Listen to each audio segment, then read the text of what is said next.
This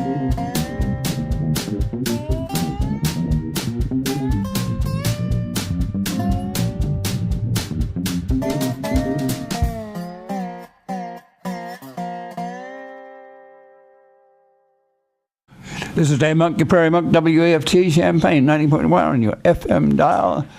And Dave will be in right soon. The Prairie State Conservation Coalition meetings. It's been in action probably 10 to 12 years. And we're well represented from East Central Illinois on the board as well as in the audience.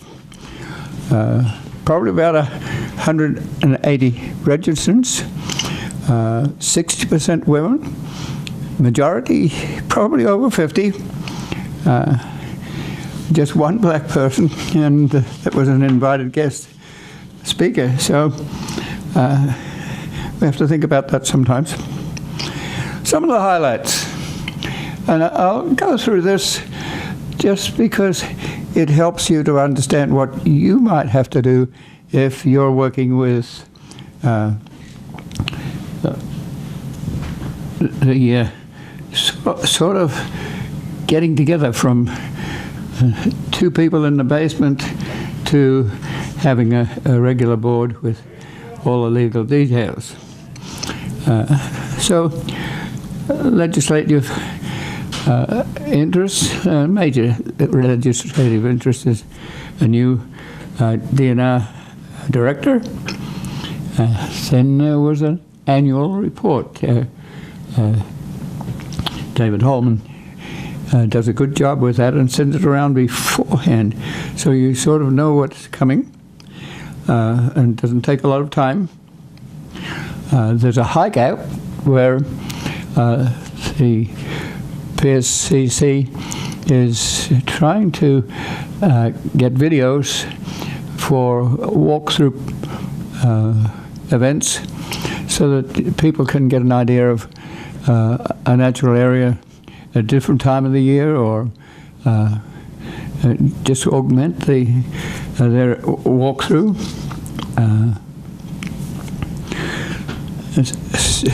Stewardship program that Fran Hardy has been promoting. He's a leader in this Prairie State Conservation Coalition effort. He's and the stewardship program will allow people who are trusts with 501c3s to, that's a tax exemption, to work with stewardship of vital natural areas. Women in Conservation was quite impressive. It was two people speaking to the history of women's involvement. It runs through a lot of informality, with starting with the native population. The shamans there were walking dictionaries of nature.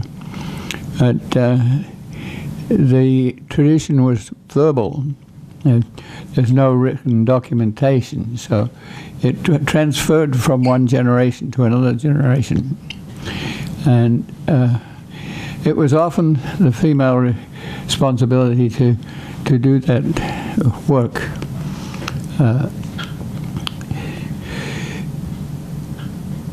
So that was lost a lot because there was a lack of documentation. Then gradually women got to be doing things, but their clothing was defined. They had dresses in situations where dresses weren't really useful. So some of the early conservation women denied some of the norms. They usually did a lot of the discovery work, the innovation, but usually the leadership was male. In some cases, it was female. And it goes through from people in the turn of the century and beginning to be concerned about the loss of habitat and the loss of endangered species on very specific places, to people like Rachel Carson, who said a lot about herbicides and pesticides and chemicals, and alerted the world to the involvement of the chemical industry.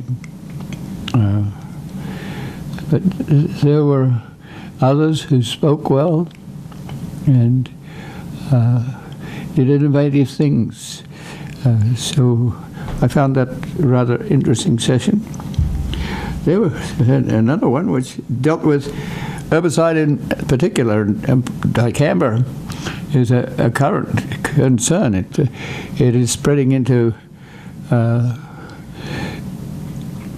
adjacent natural areas, and especially with oaks, as in southern Illinois. There's a cupping of the leaves. There's had good visuals. A biologist with charts and graphs to show what has been happening and what might happen. The dicamba situation is rather worrying, up to and including what humans ingest. So I found his program very helpful. There are others designing resiliency. If you have a lot of natural areas and they're disjunct, then you have to do things like burning. You have to be adjacent to farmland. In situations where burning is not necessarily understood, but very essential. So you try to put some of your energy in places where there's a coalition of space, so that you can burn without necessarily treading on the toes of people who are adjacent. There's an educational process here. It was an interesting reminder that we need to organize research. It might be very simple to start with, just a photograph. Just you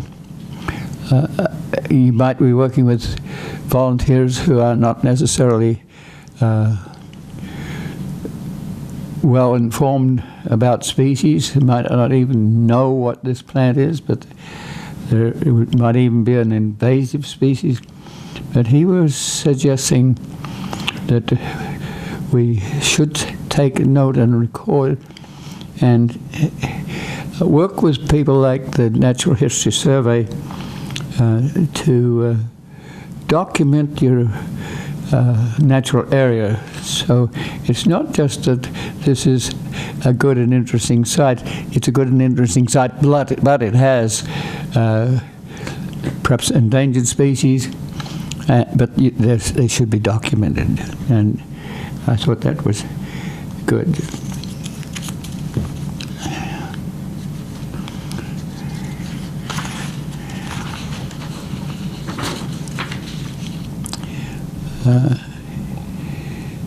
Designing projects for sustainability. How do you take on a natural area and you have saved it? The ring counties around Chicago have all voted to gather up natural areas while they exist, rather than preparing their existing material. So there's always this debate about maintenance of what you have and acquiring what you might never have again. This is especially the case if railroad rights-of-way are going out of action. They need to be acquired at the time when they're abandoned, so you don't have too much choice. Figuring out how those sites gets to be sustainable for many years. We have railroad beds that are 30 years old, and we still haven't found the money to maintain them. So this is a volunteer effort, often heavy volunteer effort, and so the sustainability needs to be assessed. So there's a certain amount of money to go around to do these things, and so we need a needs assessment. You need to look at what you have, what the state has, what the nation has, and figure out the priorities of where you might sit and where you might work with finance that you get. There is farmland conversion. Sometimes, especially in southern Illinois, where the glaciation was not the same as in the north. The Wisconsin glaciation was very, very further out and is used extensively for farming.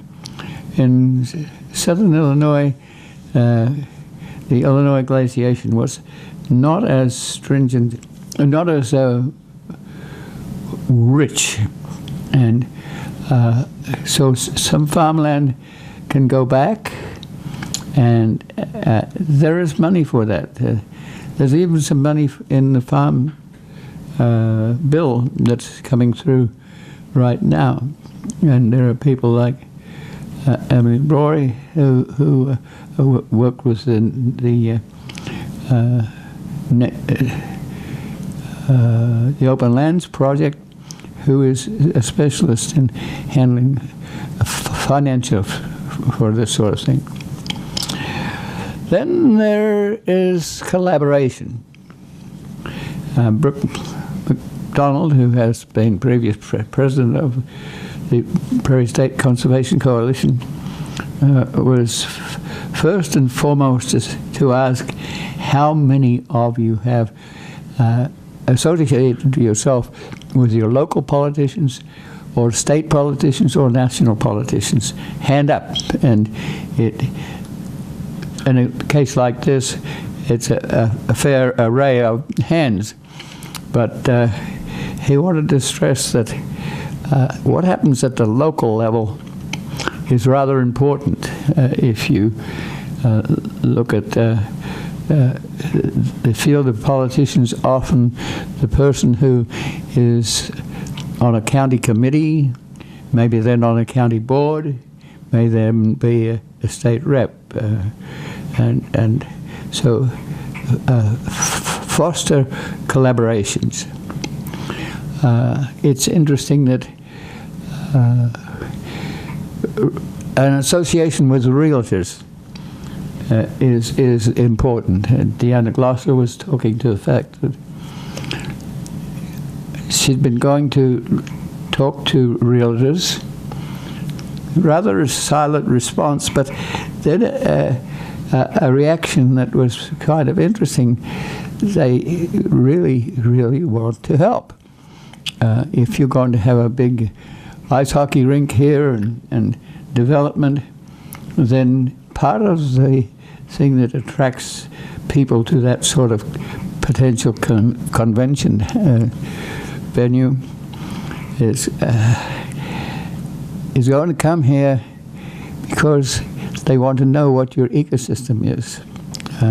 I came from Australia many years ago with that in mind, and I found it very hard to find anything left of the local ecosystem. So realtors know that people, especially the younger generations, are asking to see what you have and for your situation. Then there was a a heartfelt presentation about the aesthetics and the excitement of the natural areas. We have in this bundle of 150 people who are very knowledgeable about all the details that go with preserving nature. And now the end we have people who are coming in who may not know as much. So people who have had long experience can put together some ideas that that people know what they can do and why it is important to do it. I'll say a little bit more about this later, but those sort of presentations, like those of Jefferson Post, require a certain feeling for sound expression and for the visual expression. And the building that we're in at Starved Rock State Park is big and challenging. So it has a air conditioning that is very loud and invasive. It has a sound problem which is associated with equipment. It's associated with age. Many of the participants are over 50, and even though they may not have hearing loss, automatically you're losing some of your hearing capacity. So I'll talk about that later. Then there is networking, a banquet where you sit and work with people.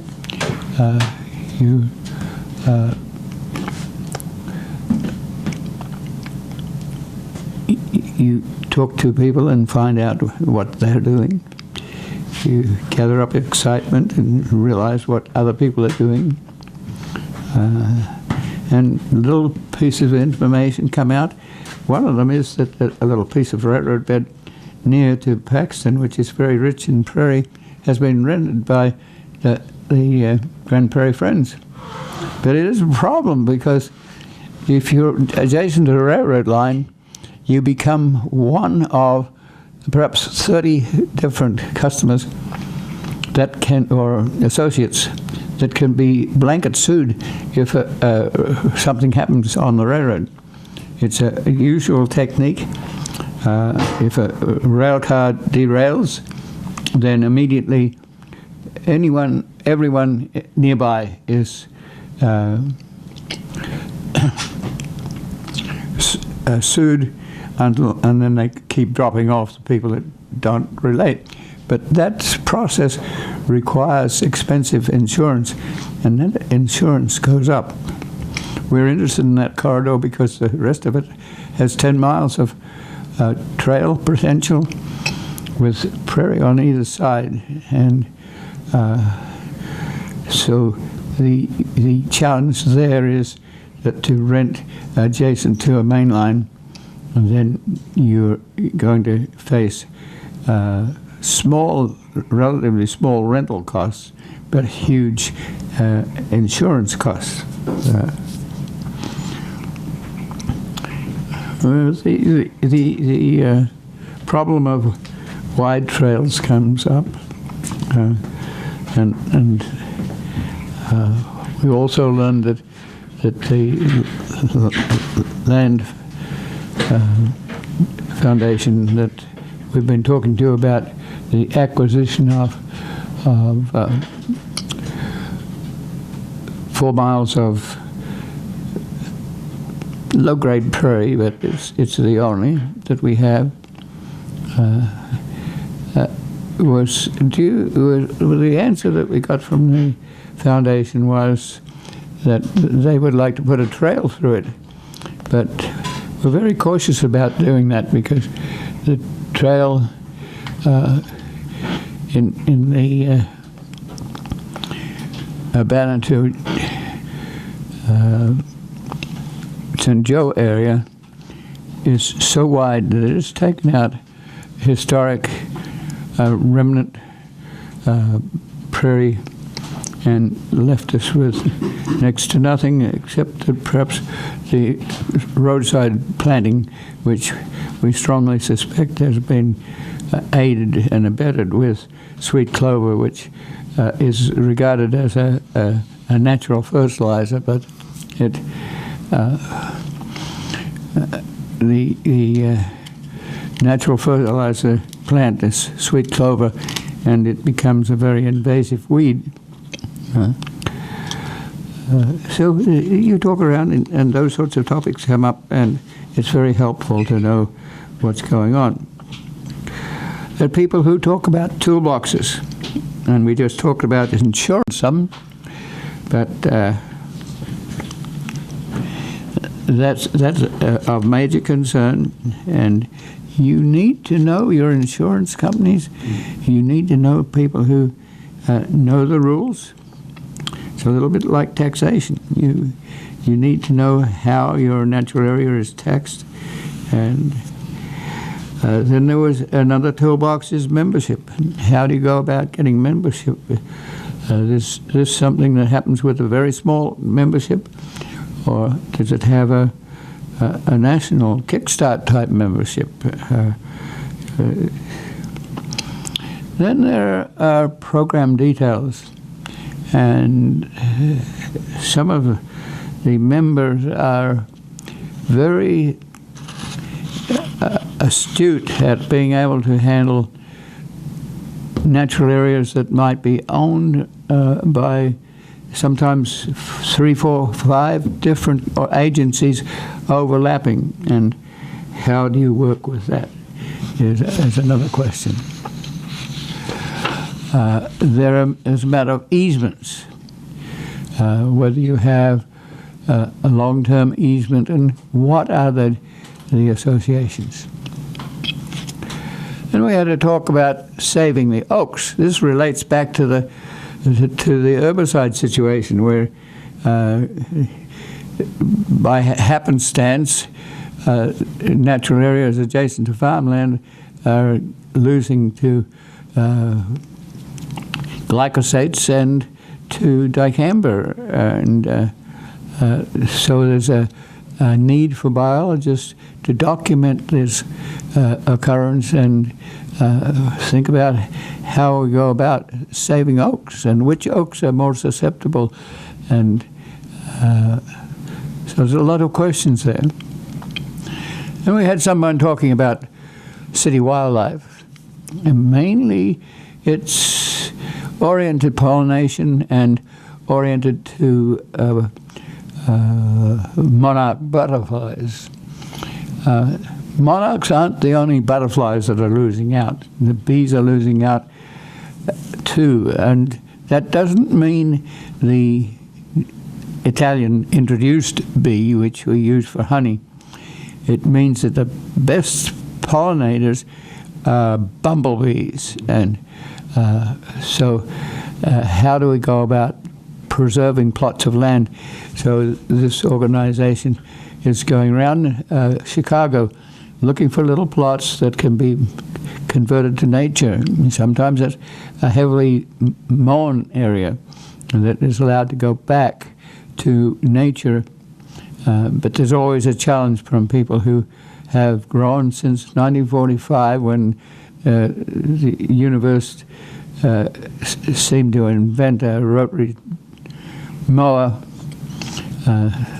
Many of these little odd spots that weren't mown and the roadsides have now become mown, and it's almost set up a sociological statement that if you don't mow, you don't have sociological status, and cemeteries that haven't been mown suddenly get mown, even though the only people buried there are people who came in a covered wagon and don't have local representatives, but they may be interested in having some of the natural vegetation that's grown there preserved.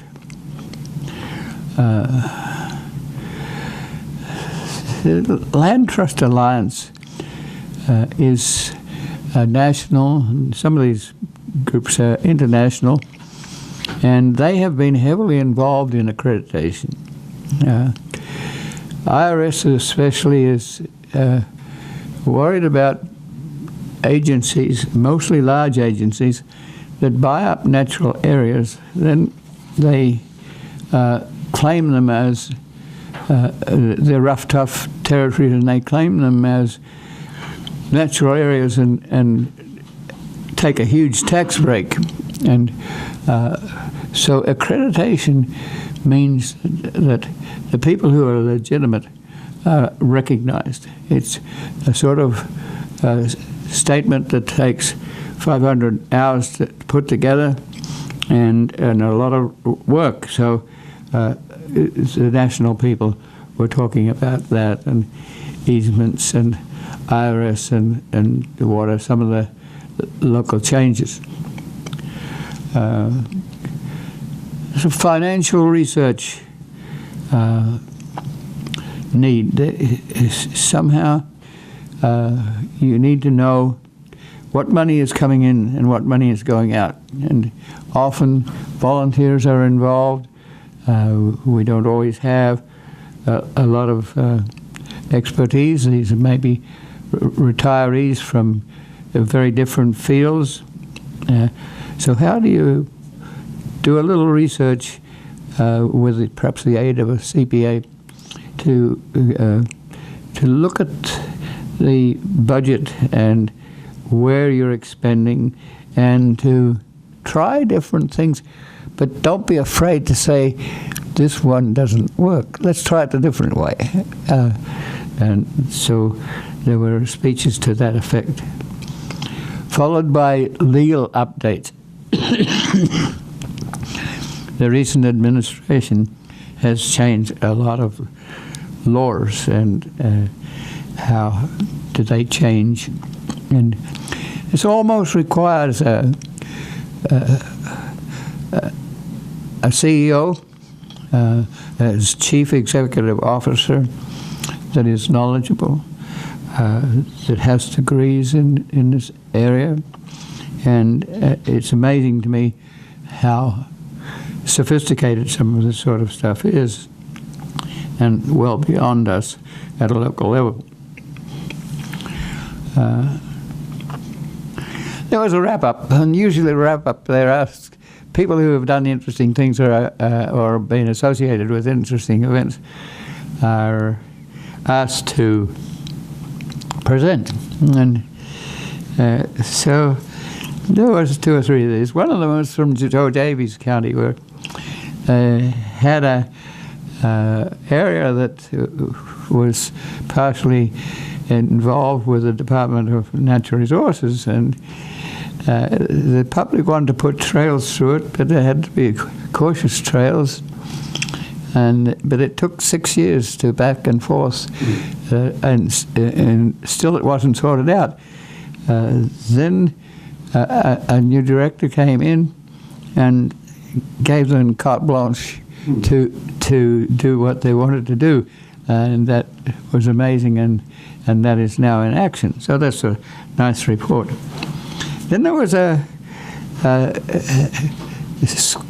teacher who's been working with 4th graders and finding it very exciting to bring natural history into the classroom and take the classroom out.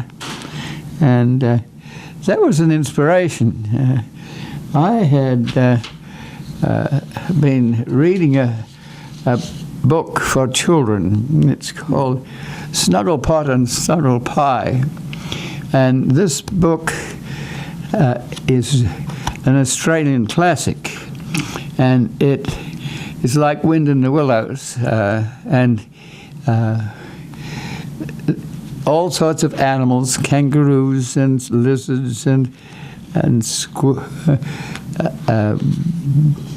Banksia people. These are Australian situations, with gumnut children being a key. So May Gibbs has drawn up this book and written a story, and I look at it because I have a nephew who's coming here shortly, and she has a niece, rather, and she has a 4-year-old, and I look at this book as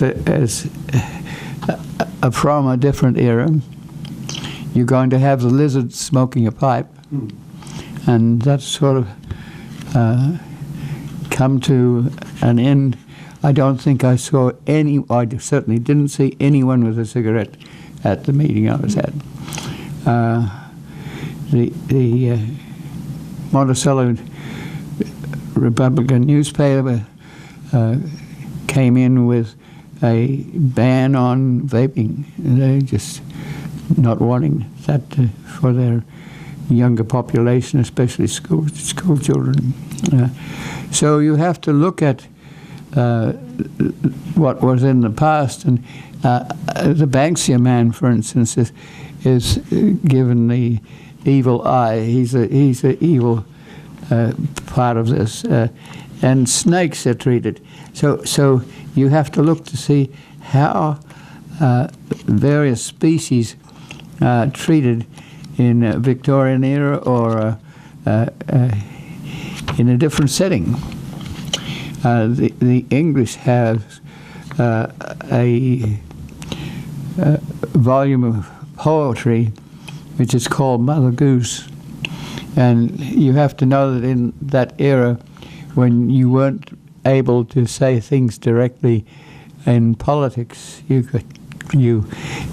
could say it through children's poetry.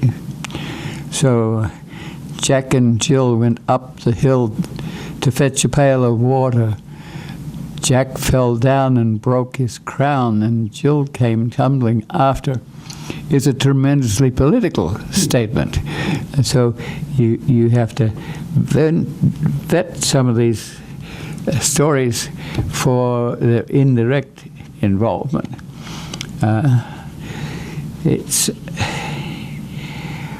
In this case, I was looking for the U.S. counterpart for Snugglepot and Snugglepie, and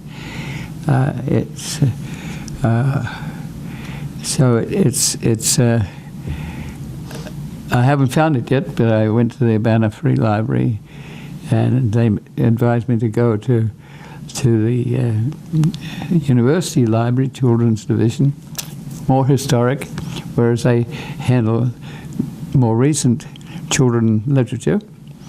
But I also went to the mall where there was I should say that after the wrap-up with the people that were doing things at Joe Davies and the teacher, there was a board meeting that people could attend. But I found some, before I get onto the Lincoln Square thing and Snugglepot and Snugglepie, I would say there were some challenges. And this meeting is held at Starved Rock, so people in southern Illinois can get there, and people from the Wisconsin border can get down to it. It's near to Route 80. It's an interesting place to be at. So it's interesting and central. But the big hall that we use has terrible acoustics. And it's partly due to a loud air conditioner that you have to compete with. And sound equipment that seems to be a little on the old side. And the lack of human experience. There are some people who are well attuned to speaking, and they know to eat their microphone. And also there's an aging process. Most of these people were over, or a lot of them were over 50. So they, even though they don't realize it, they're losing a little of their hearing. Their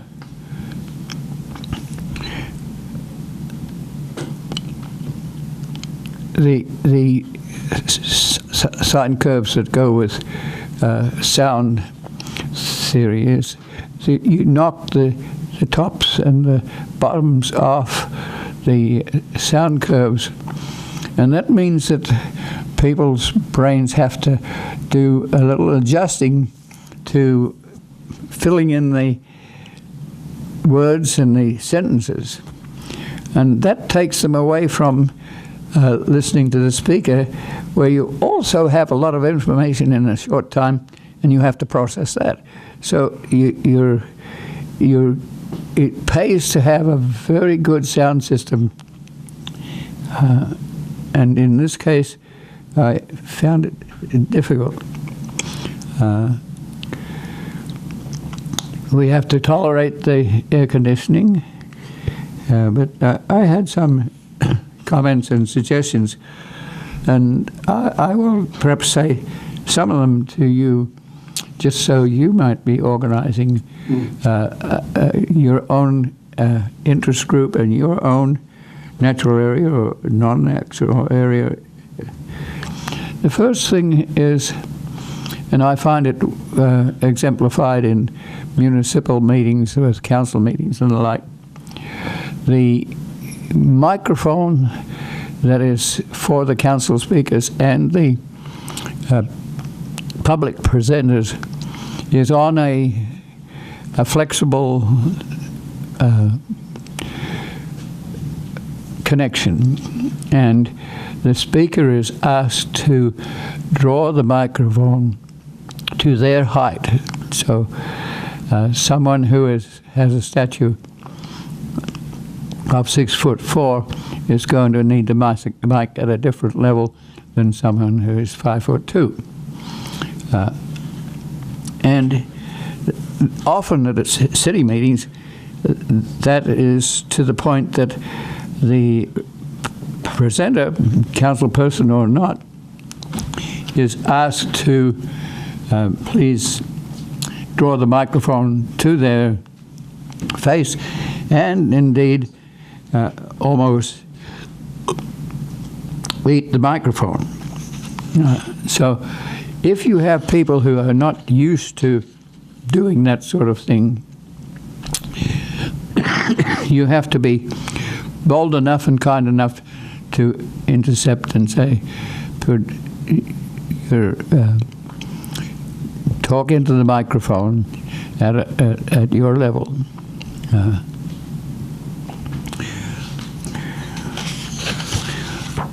So I wrote myself, when I came back, I wrote myself a little treatise suggesting that a general microphone, and you'd stand 2 feet away from it, you're not going to be heard. And so there are things you can do. One is you can ask your speaker to be aware of the limitations and to please hold the mic if necessary. The mic is often on a stand, and it can be released from that stand, but often people leave it on the stand. So you ask that that mic be picked up, and as you move, it's helpful. Movement, roving mics are also a help. If you go to Ebert Fest, no question is presented until the questioner has roving mic in hand.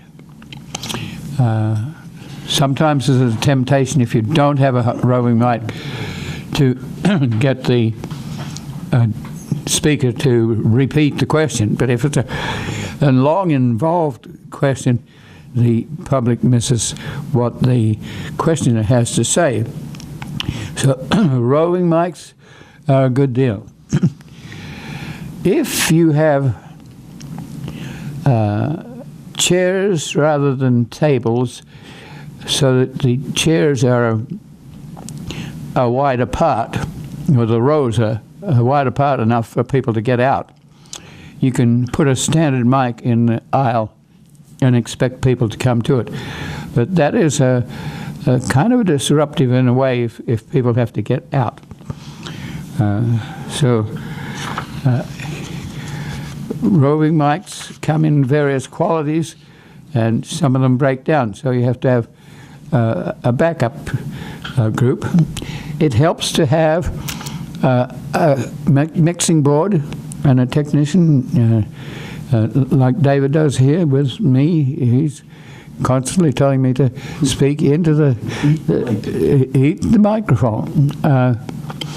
And we do have people like Mike Feldman who know how to adjust the microphone so that you don't hear my breathing. And so there are adjustments. So there's various sophistications in those mics. There's also the speaker location. If you put the speaker, they had a tall speaker, and practically every visual was violated by this black stand. So speakers to the side, and that is helpful. There's also speaker movement. If some people gesticulate when they get excited, they look to the graphic on the screen rather than on their computer, and that takes them away from the standard mic that's set on the table or the podium. So to overcome that, you have a lavalier that you can put on a buttonhole, and it's on your chest. A little better than that is to have a lavalier that moves with your head, so it's over your head. If you have a technician, then the technician usually has earphones that allow the technician to realize that the sound is not going out. And that technician can actually indicate to the speaker to be closer or what have you.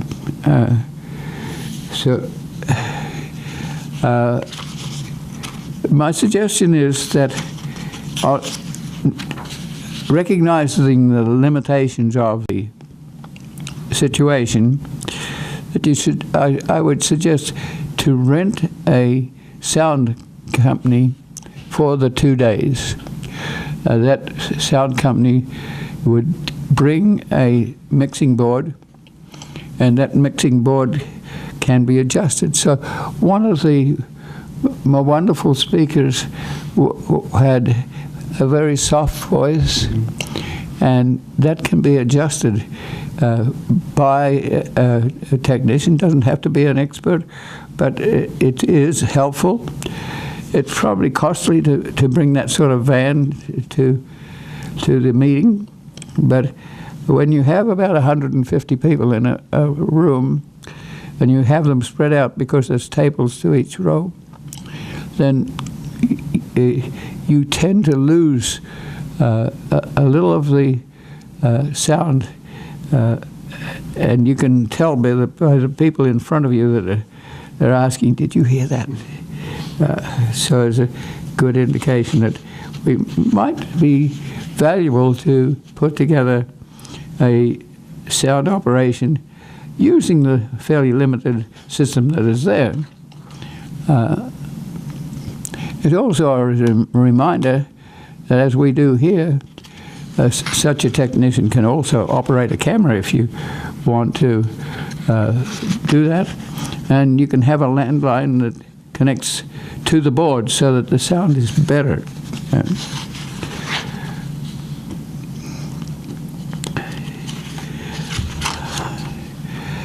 And then there's multiplier effect. If Prairie State Conservation Coalition was to do this and demonstrate that it's effective, then DNR, the Department of Natural Resources, might consider upgrading their facility. But there are a lot of little things that we can do, like talking to the speakers, letting them know early on that they will be speaking in limited situation. Could you please be close to the microphone? And just the positioning of sound speakers and the like. You also have to realize that this meeting is put together by very genuine people, and they have done a lot to improve the likes of computer presentations, which used to be you sometimes had to wait a while until the computer got into action. So we have to say thank you to those people who do that sort of work and have those sorts of skills.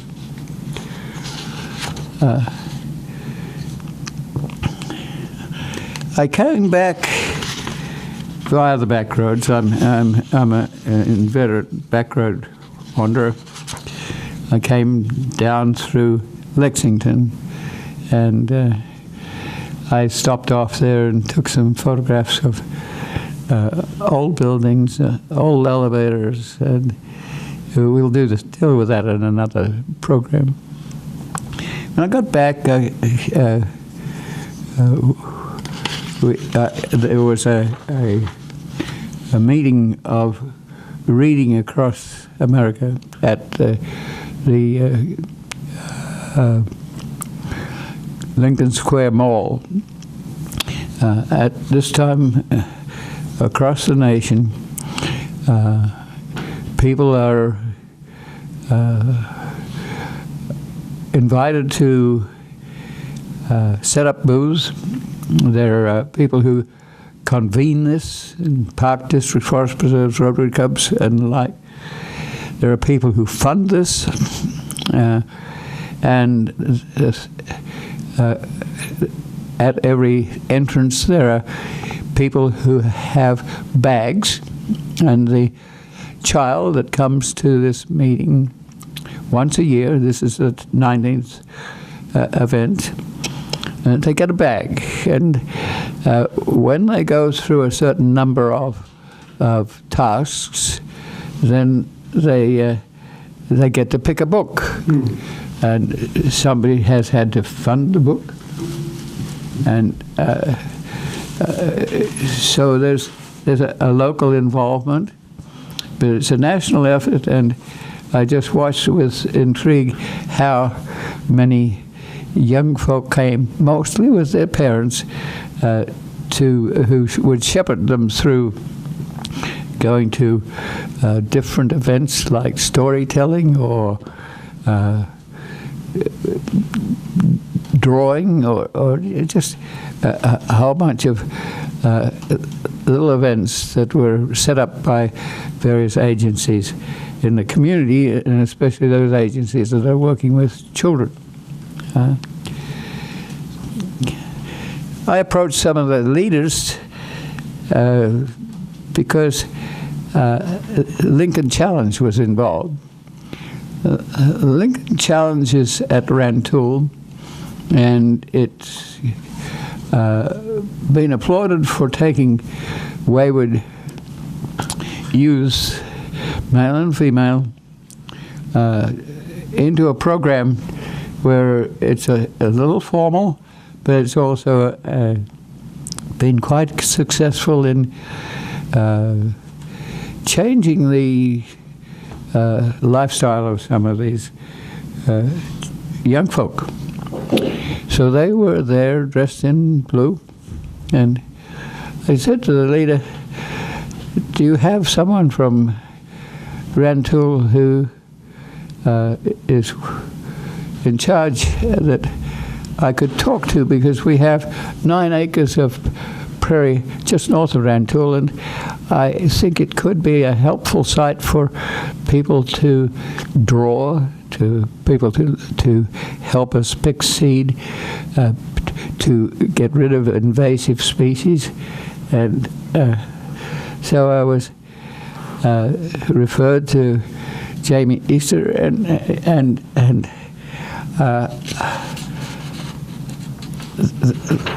that was interesting because right next to our 9 acres, there is a plot, probably about 8 acres of farmland that's not being used for farming, that we've looked on fondly to perhaps buy.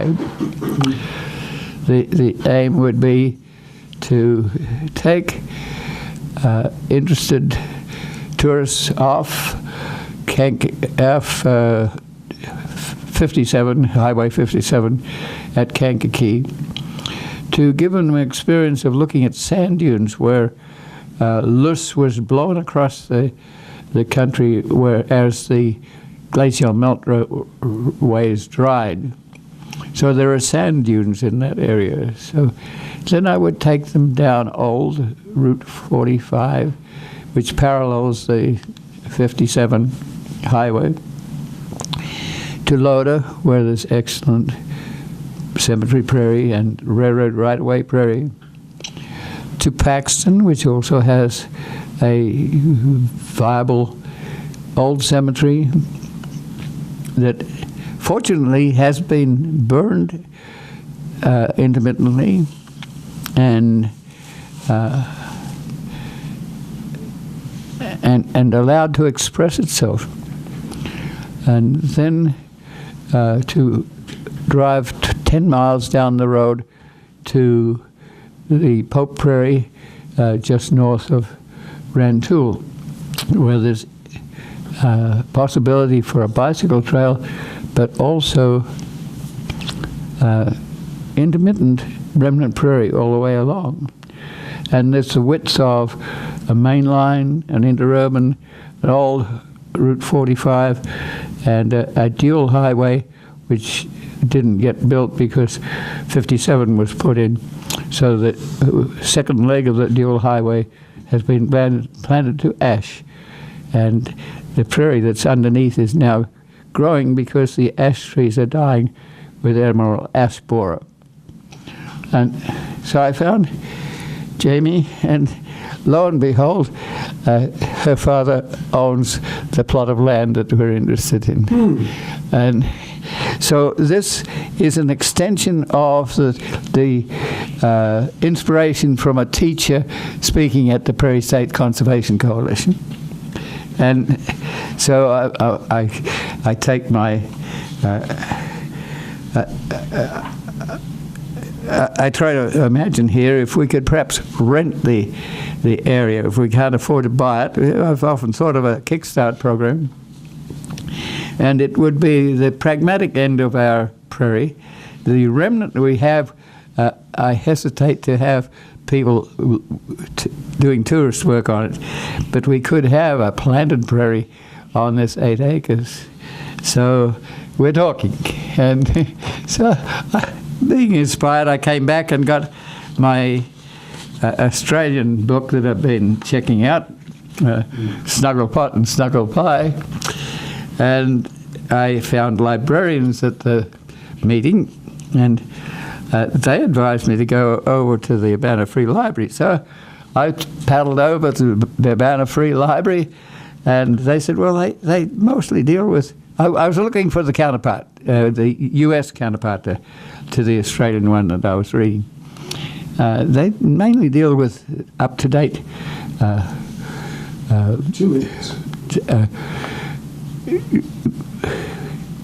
child literature. So, and they've also referred me to the university.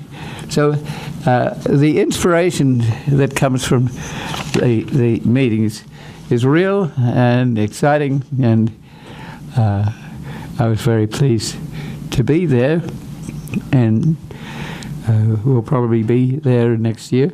There are a lot of repeat people, so you get to meet friends and relatives that you see about once a year and exchange ideas. So I think it's time that we were finished. So this is Dave Monk, your Prairie Monk, WAFT Champaign, 90.1 on your FM dial. And Dave on the board, and I wasn't here at the very beginning of the show, so I'll do my usual introduction. This is the Prairie Monk program, and today's date is Sunday, March the 3rd, 2019. And with that, we're going to wrap up this program. The views and opinions expressed are solely those of the speakers and no one else.